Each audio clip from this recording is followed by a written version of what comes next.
The train whistle faded into the distance, leaving only dust and the echo of broken dreams. Evelyn Mitchell clutched the crumpled letter in her trembling hands, reading the words for the 100th time. Your intended husband died of fever 2 weeks ago. Do not come. But she was already here, standing on the empty platform of Willow Creek Station with nowhere else to go. 3 days had passed since she'd first read those crushing words. 3 long days of waiting on this same wooden bench, hoping against hope that someone would come for her. The station master, Mr. Henderson, had been kind at first. He let her sleep in the waiting room and brought her coffee from his thermos. But now his patience was wearing thin, and she could see it in the way he avoided her eyes. Evelyn pressed her hand against the small cloth bag that held everything she owned in the world. $3.27. Not enough for a return ticket to Ohio, even if she had a home to return to. Her parents were dead, and her brother had gambled away their family farm 6 months ago. That's why she'd answered the mail-order bride advertisement in the first place. Marriage to a stranger had seemed better than starving on streets. Miss, you can't stay here much longer, Mr. Henderson said, his voice gentle but firm. Company rules, you understand. This ain't a boarding house. Evelyn nodded, unable to trust her voice. She understood perfectly. She was a problem that needed solving, and nobody wanted to be responsible for a stranded woman. The afternoon sun beat down mercilessly, and Evelyn pulled her worn shawl tighter around her shoulders. Her dress, once her finest, now showed the wrinkles and dust of her journey. She'd tried to keep herself presentable, washing her face with water from the station pump each morning, but she was fighting a losing battle. From across the dusty street, a man watched her struggle. Thomas Brennan stood in the shadow of Miller's General Store, his weathered hands gripping the reins of his horse. He'd been coming to town for supplies when he first noticed the woman 3 days ago. Something about her dignity in the face of obvious desperation had caught his attention. Thomas knew he should mind his own business. At 35, he learned that getting involved in other people's troubles usually led to heartache. His own wife had been dead for 2 years now, taken by childbirth complications along with the daughter they'd hoped for. He had his 6-year-old son Danny to think about, and a ranch that demanded all his attention. But still, he found himself watching the woman. She never begged or made a scene. She simply sat there, day after day, with her head held high, even as hope clearly faded from her eyes. There was something familiar about that kind of quiet suffering. He'd worn that same expression for months after Catherine died. The worst part was how she tried to help around the station. Thomas had seen her sweeping the platform without being asked, organizing the mail that had scattered in yesterday's wind. Even in her desperate situation, she was trying to earn her keep. That spoke to something decent in her character. Thomas thought about his son back at the ranch. Danny had barely spoken since his mother's death, spending most of his time hiding in the barn or following the ranch hands around like a lost puppy. The boy needed stability, needed someone who could give him the attention Thomas struggled to provide while running the ranch alone. His practical side told him to walk away. Women were trouble, especially desperate women with nowhere else to go. They brought complications and emotions he wasn't ready to deal with. But his conscience wouldn't let him ignore someone in genuine need.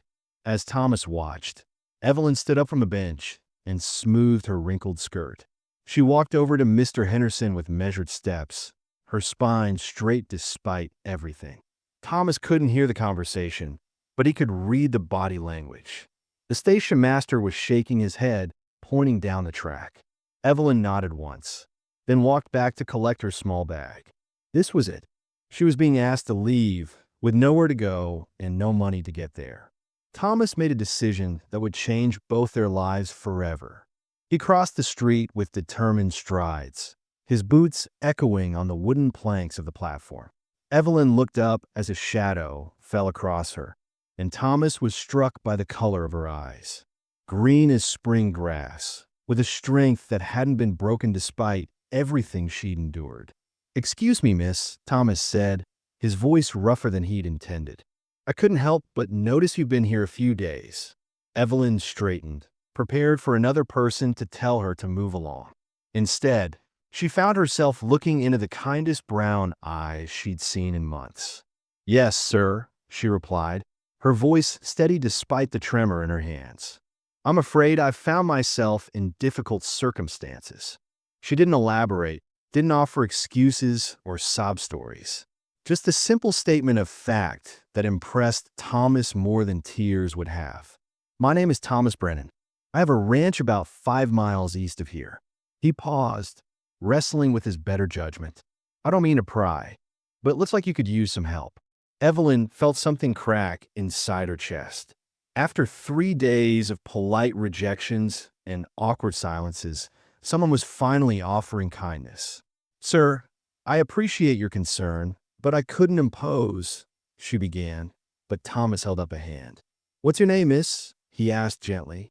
"Evelyn Mitchell," she replied, then added quietly, "I was supposed to be Evelyn Caldwell, but the man I was to marry, he died before I arrived." Thomas nodded, understanding flooding his features. Mail-order brides were common enough in these parts, though he'd never given much thought to what happened when arrangements fell through. "Miss Mitchell, I have a son who could use some help with his lessons, and my house could use a woman's touch. Would you consider staying at my ranch for a spell? Just until you figure out your next step?" Evelyn stared at him, hardly daring to believe what she was hearing. "I couldn't pay you much," she said honestly. "I have very little money left." Thomas shook his head. "Room and board in exchange for help around the house. Nothing more complicated than that." The offer hung in the air between them. Evelyn knew she should be cautious. A woman alone, accepting shelter from a strange man, could lead to all kinds of trouble. But what choice did she have? The alternative was sleeping under the stars with winter coming on. "Just until I can make other arrangements," she said finally. "I wouldn't want to be a burden." Thomas almost smiled at that. After 2 years of managing house and ranch alone while trying to raise a grieving boy, the idea of help seemed like a gift rather than a burden. "Follow me then, Miss Mitchell," Thomas said, reaching for her bag. "Let's get you somewhere safe." The ranch house sat modest and weathered against the Montana sky, its wooden planks silvered by countless seasons. As Evelyn followed Thomas up the creaking porch steps, she noticed the careful maintenance despite its humble appearance. Shutters hung straight, windows gleamed clean, and the small vegetable garden showed recent tending. Yet something felt hollow about the place, as if life had been carefully preserved but not truly lived. Thomas pushed open the front door, his broad shoulders filling the frame. "It's not much," he said gruffly, stepping aside to let her enter. Evelyn's breath caught. The interior spoke of a woman's touch now gone. Delicate lace curtains yellowed with age, a sampler hanging crooked on the wall reading "Home Sweet Home," and furniture arranged with care but gathering dust in unused corners. A child's wooden horse sat abandoned by the cold fireplace, and Evelyn's heart squeezed at the loneliness that seemed to permeate every corner. "It's lovely," she whispered, meaning it.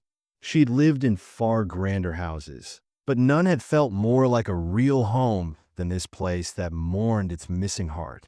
A small sound made her turn. Behind the oak dining table, a pair of wide brown eyes peered at her. A boy, perhaps 6 years old, with Thomas's strong jaw but a gentleness that his father seemed to have buried deep. His dark hair stuck up in cowlicks, and his shirt bore evidence of a hastily eaten meal. "Danny," Thomas said softly, "come meet Miss Evelyn." The boy shrank further behind the furniture, watching Evelyn with the wariness of a child who'd learned that people left. Evelyn's heart broke a little more. She knelt down slowly, making herself smaller, less threatening. "Hello, Danny," she said quietly. "I like your wooden horse. Does he have a name?" Danny's eyes flicked to the abandoned toy, then back to her face. He didn't speak, but she caught the slight shake of his head. Thomas cleared his throat uncomfortably. "He doesn't talk much anymore. Not since." He trailed off, his jaw tightening. Evelyn nodded, understanding. Some wounds ran too deep for words, especially in children. She remained crouched, not approaching, just being present. That's all right. Sometimes horses don't need names right away. They tell you when they're ready. For just a moment, the tiniest smile ghosted across Danny's face before he ducked his head again. Thomas shifted awkwardly, clearly unused to having a woman in his house. You can have the back room. It's small, but the bed's clean. I'll, I'll get some wood for the fire. He fled toward the door, leaving Evelyn alone with the silent boy. She rose slowly, taking in more details now. A torn picture book on the floor, its pages scattered. Without thinking, she moved toward it and began gathering the pieces. "Oh, this is Mother Goose," she said aloud, examining the damage. "I loved this story when I was little. Look, I think we can fix this page if we're careful." Danny crept closer, drawn despite his wariness. Evelyn pretended not to notice as he settled on the floor nearby, watching her work. She had sewn enough torn clothing to know how to handle delicate repairs. "See here? Jack's beanstalk just needs to be put back together. The giant's still at the top." She carefully aligned the torn edges. "Do you know what Jack found up there?" A barely audible whisper, "Gold." Evelyn's heart leaped at the sound of his voice. "That's right. And a golden goose, too. Very clever, that Jack." She continued working, letting comfortable silence fill the space between them. By the time Thomas returned with an armload of wood, Danny sat beside Evelyn on the floor, holding pieces of the book while she mended them with needle and thread from her small sewing kit. "There," Evelyn said, holding up the repaired page. "Good as new. Maybe even better. Sometimes the places where things are mended become the strongest parts."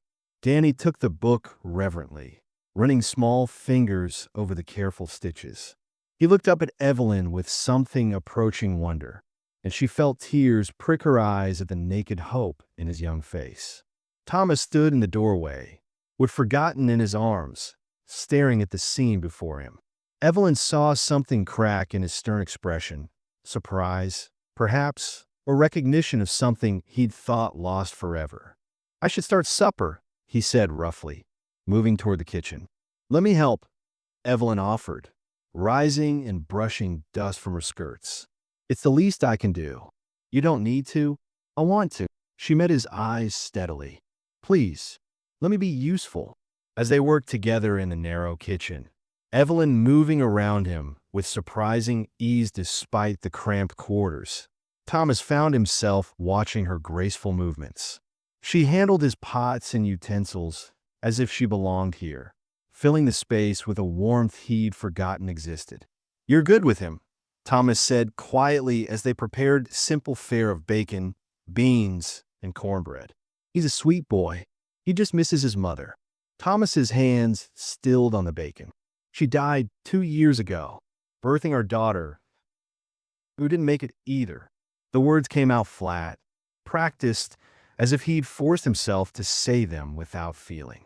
Evelyn's hand found his arm briefly, a gentle touch. "I'm sorry. That's a terrible loss."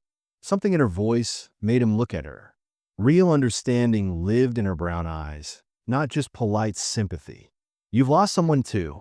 Both my parents. And my brother, in a way, though he's still alive." She turned back to her work. "Loss changes shape, but it never really leaves, does it?" They finished cooking in companionable quiet, both recognizing grief in the other, both grateful not to be alone with it for this one evening. Danny emerged from his corner when called for supper, clutching his mended book. He sat beside Evelyn without being asked, and Thomas noticed how naturally she helped him with his food, cutting his meat smaller, making sure he had enough milk. "Tomorrow I'll help you find proper arrangements," Thomas said as they ate. "There's a boarding house in town, or maybe—" "Please don't go," Danny burst out, his first full sentence since she'd arrived. "Please don't go like Mama did." Evelyn's fork clattered to her plate. Thomas went very still. "Danny," he said carefully, "Miss Evelyn has her own life to live. She can't stay here just because. What if she could?" Danny's young voice carried desperate hope. "What if she stayed and helped us? and we helped her. Evelyn looked between father and son, seeing Thomas's internal war written across his weathered features. Need battled with fear, longing with the terror of loss. She understood completely. "Danny," she said gently, "your father's been very kind, but I can't impose." "What if?" Thomas's voice caught, and he cleared his throat. "What if? What if you stayed longer? Just until you find proper arrangements." He couldn't quite meet her eyes. "You could help with Danny, and we could make sure you're properly settled before you move on." The offer hung in the air between them, fragile as spun glass. Evelyn felt her heart hammer against her ribs. She should say no. She should thank him politely and leave in the morning as planned. Getting attached would only make the inevitable parting harder. But Danny's hopeful face, Thomas's carefully hidden vulnerability, and her own desperate loneliness conspired against good sense. "Just until I'm properly settled," she agreed softly. Danny's whoop of joy filled the quiet house, and for the first time in 2 years, Thomas Brennan allowed himself to smile. 3 weeks passed like a hell breath, each day stretching the fragile arrangement that none of them dared examine too closely. "Just until you find proper arrangements," had become the unspoken rhythm of their days, though no one spoke of what those arrangements might be. Evelyn proved herself invaluable in ways Thomas hadn't anticipated. The house transformed under her care, not just cleaner, but alive again.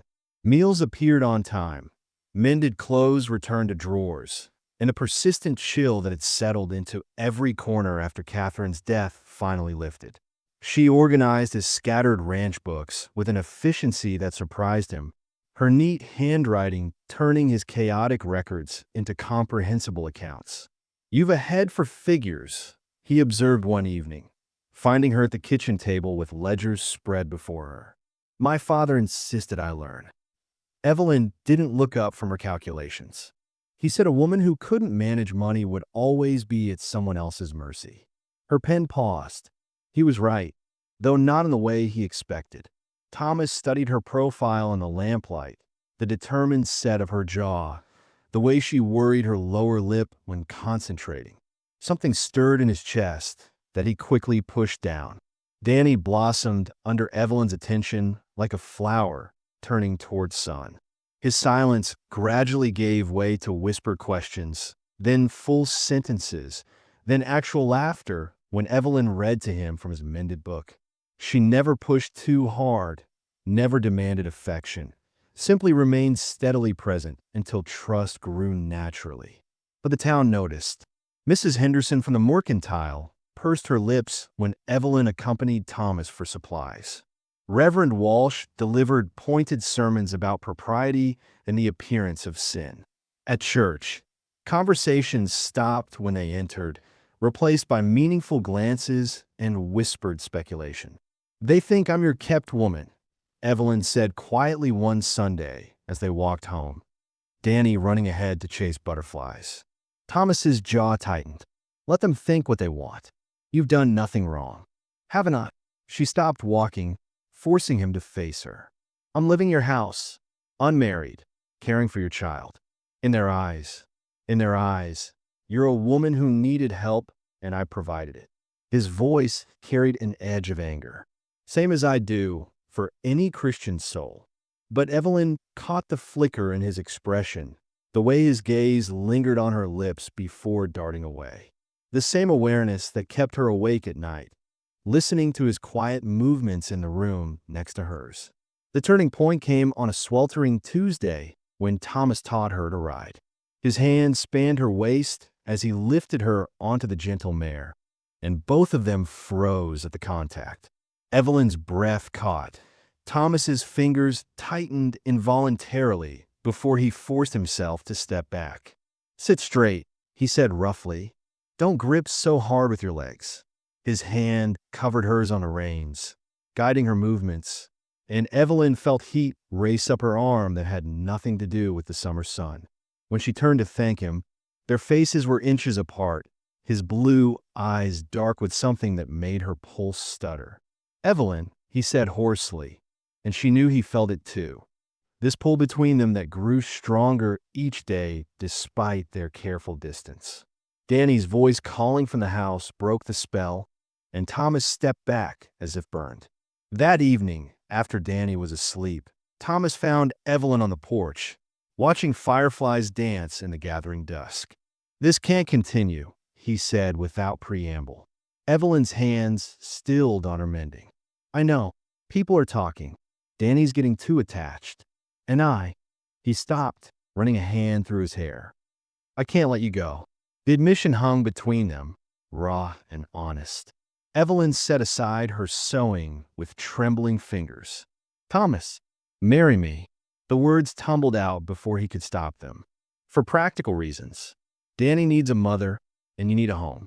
We both need. We could make it work." Evelyn stared at him, heart hammering. "Marriage of convenience?" "I won't pretend to love you," he said quickly, as if the words burned. I can't go through that again. But I'll be faithful, provide for you, protect you. And you've already proven you can manage the house and care for Danny." It was the most unromantic proposal imaginable, born of need rather than passion. Evelyn should have been insulted. Instead, she found herself considering it with the practical part of her mind that had kept her alive these past months. What about what people will say?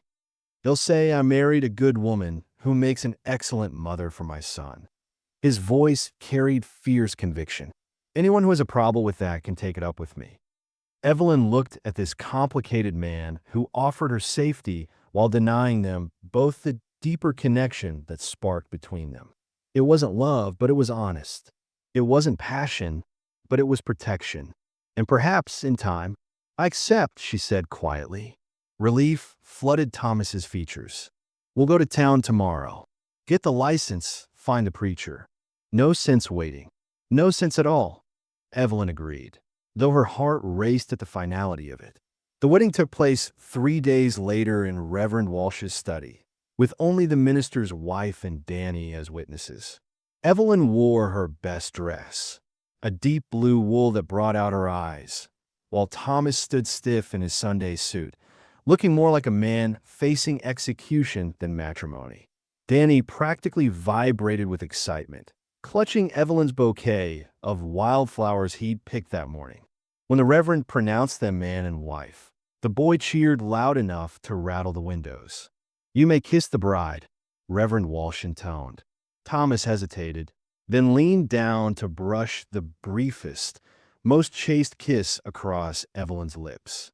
Even that slight contact sent heat racing through her, and she saw her own reaction mirrored in his quickly shuttered expression. "Welcome to the family, Mrs. Brennan," he said formally, as if they were completing a business transaction. "Thank you, Mr. Brennan," she replied with equal formality, though inside her heart sang with possibilities neither of them dared acknowledge. That night, she lay in her own room, still her own room, by unspoken agreement, listening to Thomas pace his bedroom floor until nearly dawn, and wondered what she'd gotten herself into.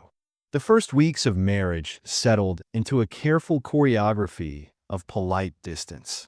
Thomas and Evelyn moved around each other like dancers who knew the steps but feared the music, maintaining the same courteous formality they'd shown during their brief engagement.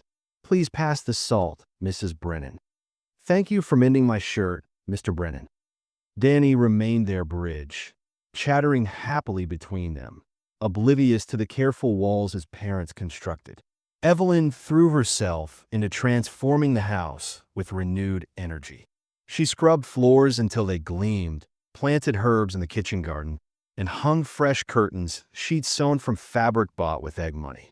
The rooms that had felt hollow with grief now hummed with purposeful activity. Thomas watched these changes with quiet appreciation, though he kept his thoughts to himself.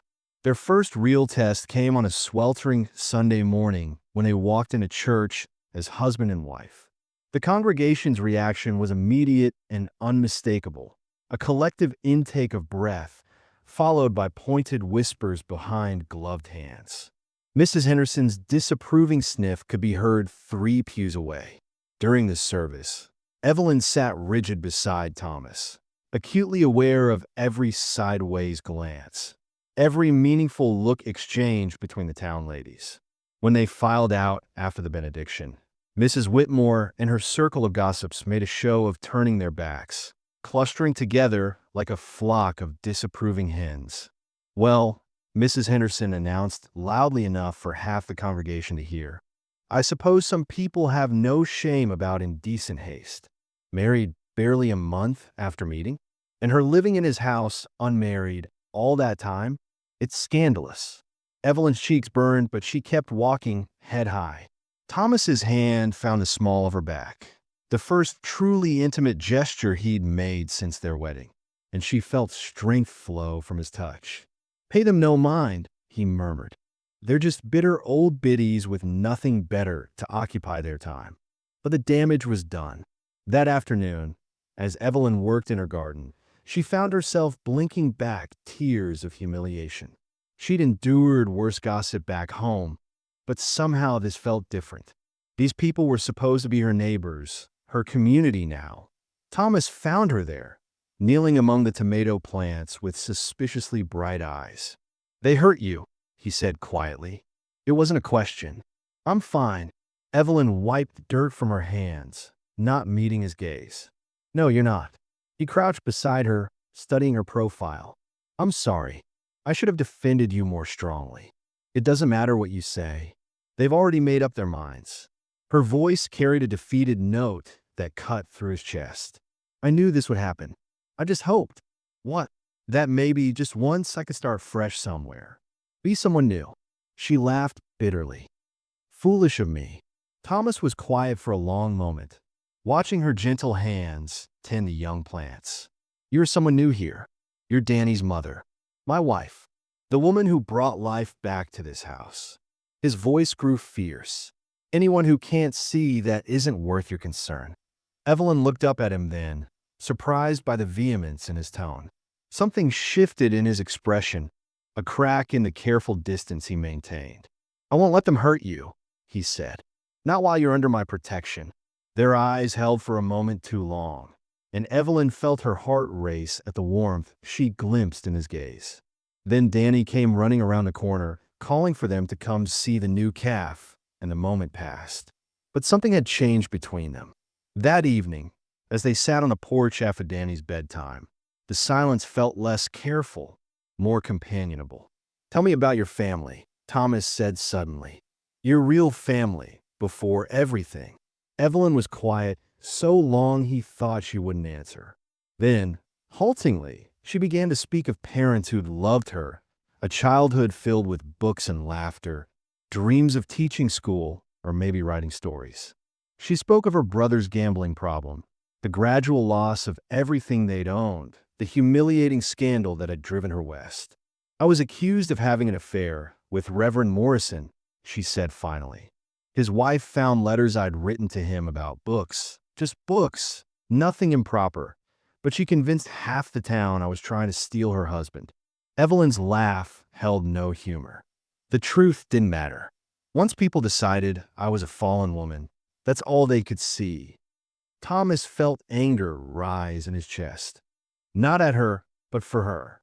"That's why you answered the mail-order bride advertisement. What choice did I have? Stay and be treated like a pariah, or leave and try to build something new?" She glanced at him sideways. "I never expected to find this." "What? A cold arrangement? A husband who can barely look at you?" "Peace," she said simply. "Purpose. A little boy who needs me." She paused. "A man who's kinder than he wants to admit." Thomas felt something loosen in his chest, some tight knot he'd carried since Catherine's death. "You're not what I expected either." "What did you expect?" He considered this. "Someone more desperate, I suppose.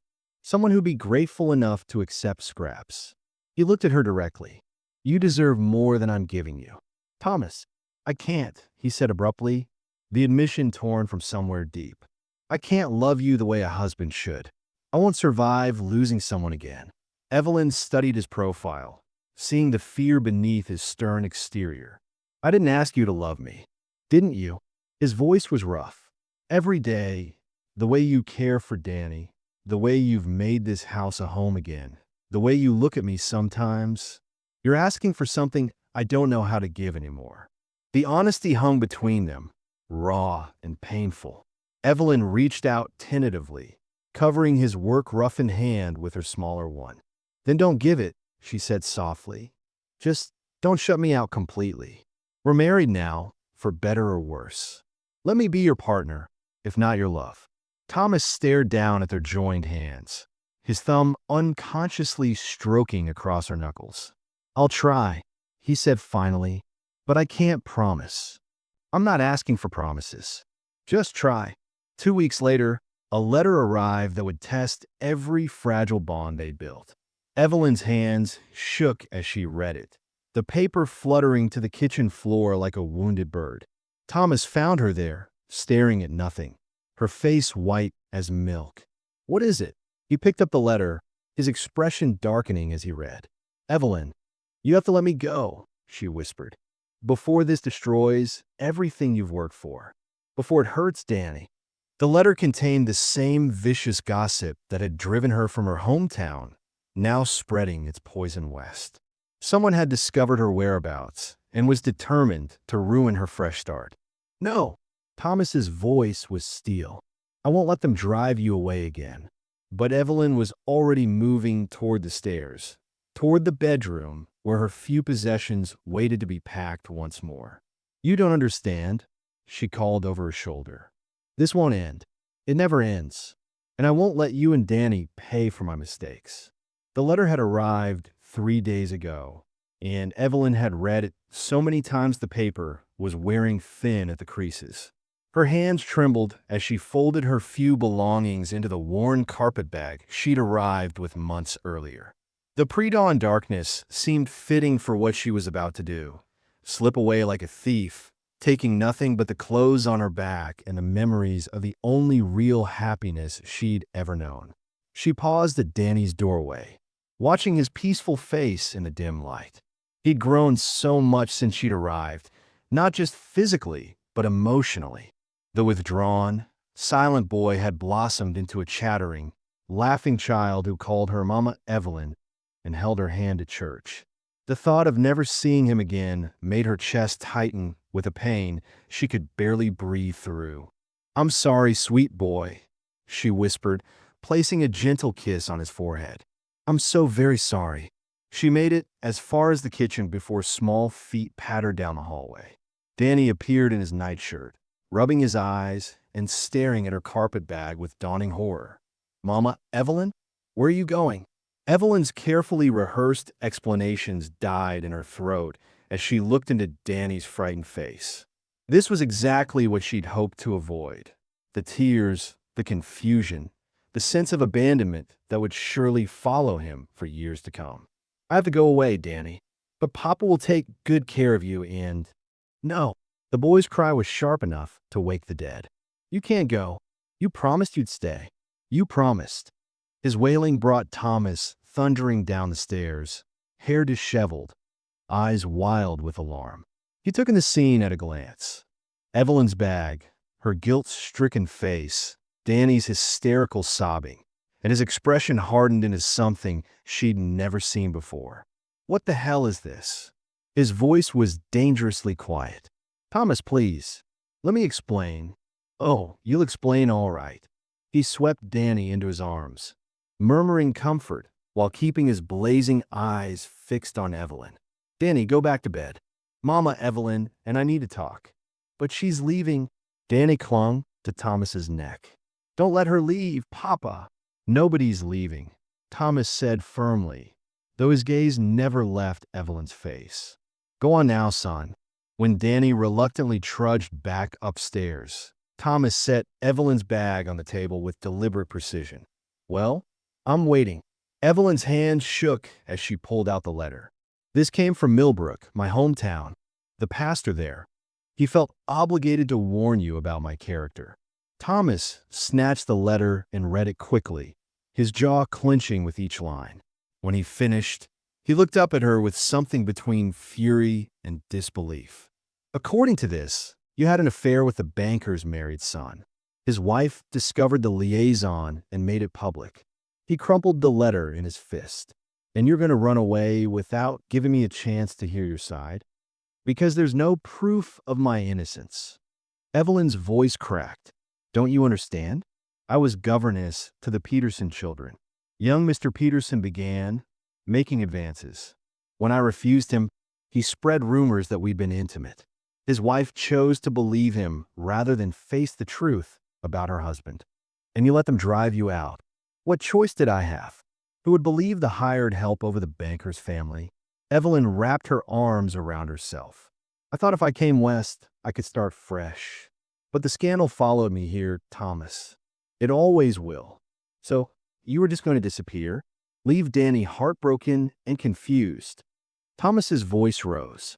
Leave me? He stopped abruptly, turning away. Leave you what?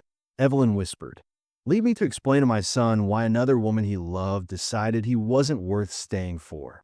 The raw pain in his voice made Evelyn's chest ache. She reached out tentatively, touching his rigid shoulder. Thomas, I never meant. He whirled around, and the anguish in his face nearly brought her to her knees. Do you have any idea what these past months have meant to us? To me? I was dead inside, Evelyn. Dead and buried with Catherine. And then you came along with your gentle hands and your patient heart, and suddenly I could breathe again. I know, but your reputation. Damn my reputation. He gripped her shoulders, his fingers digging into the thin fabric of her dress. Don't you understand? I love you. I love your laugh when Danny tells ridiculous stories at dinner. I love the way you bite your lip when you're concentrating on ledgers. I love how you make this house feel like a home again instead of a mausoleum. Evelyn stared at him, tears streaming down her face. You love me. Of course I love you. You stubborn, infuriating woman. I've been fighting it for weeks, terrified of caring that much again. But I do love you, and I don't give a damn what some small-minded busybodies think about your past. But the talk, the gossip. Let them talk. Thomas pulled her closer, his voice fierce with conviction. You've earned your place here, Evelyn. You've proven yourself 100 times over. Anyone who can't see that isn't worth our concern. Evelyn felt something crack open in her chest, a wall she'd built around her heart after years of judgment and rejection. I love you too, she whispered. I've been so afraid to let myself feel it, but I do. I love you and Danny more than I ever thought possible. Thomas's kiss was gentle at first, then desperate, as if he were trying to convince her through touch alone that she belonged here. When it finally broke apart, both were breathing hard. Promise me, he said against her forehead. Promise me you'll never try to leave again without talking to me first. I promise. Evelyn looked into his eyes and saw her future there. Not the uncertain, frightening future she'd imagined, but one filled with love and belonging. Thomas? I think I'd like to stay. His smile was radiant. Good, because I wasn't planning to let you go anyway. From upstairs came the soft patter of feet, and Danny's voice drifted down. Mama, Evelyn, are you really staying? Evelyn laughed through her tears and called back. I'm really staying, sweetheart. Forever. And for the first time since she'd stepped off that train months ago, Evelyn Mitchell Brennan truly believed in forever. 3 months after Evelyn's attempted departure, she stood in the kitchen kneading bread dough when a familiar wave of nausea struck. Her hands stilled on the wooden board as understanding dawned, bringing with it a mixture of joy and terror that made her knees weak. Thomas, she called softly when he came in from checking the cattle. I need to tell you something. The worry that flashed across his face reminded her of that awful morning when he'd found her packed and ready to flee. But this time, her news would bind them together rather than tear them apart. I'm with child, she whispered, watching his expression transform from concern to wonder to pure, radiant joy. He lifted her off her feet, spinning her around the kitchen while Danny hooped from his seat at the table. A baby, the boy exclaimed. Will it be a brother or sister? We won't know for months yet. Evelyn laughed, steadying herself against Thomas's chest. But either way, you'll be the best big brother in Colorado territory. Danny puffed out his chest with pride. already planning all the things he'd teach his new sibling. Thomas's hand found Evelyn's still flat belly, his touch reverent and protective. "Are you happy?" she asked quietly. "Happier than I ever thought I had a right to be," he murmured against her hair. The pregnancy progressed smoothly through the summer and into fall. Evelyn continued managing the ranch's books and correspondence while Thomas handled the physical labor, both of them marveling at how seamlessly their lives had intertwined. Danny appointed himself guardian of his expectant stepmother, bringing her cushions and fretting when she worked too long over the ledgers. "The baby needs you to rest, Mama Evelyn," he'd say with 6-year-old solemnity. "I read it in Ma's book upstairs." The community's acceptance came gradually, won over by Thomas's unwavering support and Evelyn's quiet dignity. Mrs. Henderson from the general store was the first to thaw, offering congratulations when Evelyn's condition became obvious. Others followed, and by Christmas, most of Willow Creek had embraced the Brennan family's happiness. The birth came in February, during the worst blizzard anyone could remember. Dr. Morrison couldn't make it through the drifts, leaving Thomas to assist the midwife while Danny huddled by the fire, wide-eyed and worried. "Is Mama Evelyn going to die like my first mama?" he whispered to Mrs. Chun, the Chinese woman who'd come to help despite the storm. "Your mama is strong," Mrs. Chun assured him. "She fights like warrior for this baby." The labor was long and difficult. Evelyn gripped Thomas's hand so tightly she left marks. While he whispered endearments and promises, his face gray with fear. When their daughter finally arrived, red-faced and furious at being disturbed, Thomas wept openly. "She's perfect," he breathed, cradling the tiny bundle. "Look, Evelyn, look what we made." Evelyn's exhausted smile was radiant as she reached for their daughter. "Hello, little Hope," she whispered. "We've been waiting for you." Danny crept closer, eyes wide with wonder. "She's media partners. She's so small. Can I touch her?"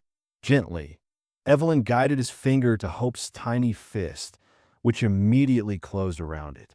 "She knows you're her big brother." The boy's face lit up with pure love. "I'll protect her forever and always," he declared.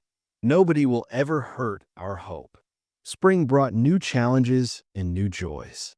Hope grew fat and content, her sunny disposition winning over even the crustiest ranch hands. Evelyn juggled motherhood with her other duties, often nursing the baby while reviewing cattle tallies or planning supply orders. "You're remarkable," Thomas told her one evening as she sang Hope to sleep while helping Danny with his letters. "How do you manage it all?" "I have help." Evelyn smiled, nodding toward Danny, who was carefully copying his alphabet. "And I have something I never had before, a real family." 1 year after Hope's birth, Evelyn found herself at the train station again, but this time as a confident woman meeting another scared mail-order bride rather than a desperate soul seeking shelter. Margaret O'Brien stepped off the afternoon train with the same wide-eyed terror Evelyn remembered feeling, clutching a letter in a single carpet bag. "Mrs. Brennan?" Margaret approached hesitantly. "The station master said you might help me." "My intended, he's changed his mind." Evelyn's heart ached with recognition. "Of course, dear. Come with me. We'll sort everything out." As they walked toward the wagon where Thomas waited with the children, Evelyn remembered her own first glimpse of this town. The fear, the uncertainty, the bone-deep loneliness that had driven her to approach a stranger for help. "Will you tell me about your husband?" Margaret asked quietly. "The station master said he was a widower when you married." "He was," Evelyn confirmed. "Closed off, grieving, certain he'd never love again."